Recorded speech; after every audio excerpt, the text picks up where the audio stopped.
Surat police commissioner દ્વારા આગામી ગણેશ ઉત્સવ તહેવારને લઈ શહેરમાં કાયદો અને વ્યવસ્થાની સ્થિતિ જળવાઈ રહે તે જેને લઈ શહેરમાં હથિયારો સાથે ફરતા ઈસમોને ઝડપી પાડી કાયદેસરની કાર્યવાહી કરવાના પોલીસને આદેશ આપ્યા છે। જ્યાં અંતર્ગત એસઓજી પોલીસ દ્વારા શહેરમાં પેટ્રોલિંગ સાથે વોચ રાખવામાં આવી રહી હતી। એસઓજી પોલીસને ચોક્કસ બાતમી મળી હતી, જેના આધારે આરોપી રાજાબાબુ સંતોષ પટેલને બમરોલી ખાતેથી ઝડપી પાડવામાં આવ્યો છે। એસઓજી પોલીસે આરોપી પાસેથી લાડેડ તમંચો અને શોટગન મળી 35,000ના મુદ્દામાલને કબજે કરી આર્મ એક્ટ હેઠળ ગુનો નોંધી કાયદેસરની કાર્યવાહી હાથ ધરી છે। 7/9/2024થી ગણેશ ચતુર્થીથી શ્રીજીની જે સ્થાપના સુરત સિટીમાં થઈ રહી છે એ દરમિયાનમાં છેલ્લા એક અઠવાડિયાથી એસઓજી સતત રાત્રે એસઓજીની ટીમો પેટ્રોલિંગ કરી રહી હોય છે।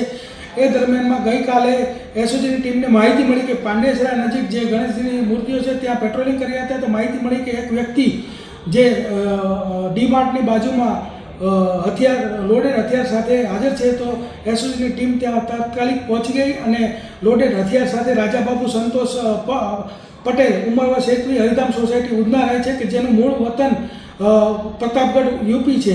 એને ફિલ્મી ઢબે એને ઝડપી લીધો અને એની પાસેથી મુદ્દામાલ તરીકે લોડેડ તમંચો, લોડેડ શોટગન અને કારતૂસ 5 નંગ મળી આવેલા છે અને એને આરોપીને ઝડપી લીધો છે અને પાંડેસરા પોલીસ સ્ટેશનની અંદર આર્મ્સ એક્ટનો ગુનો રજીસ્ટર કરવામાં આવેલ છે।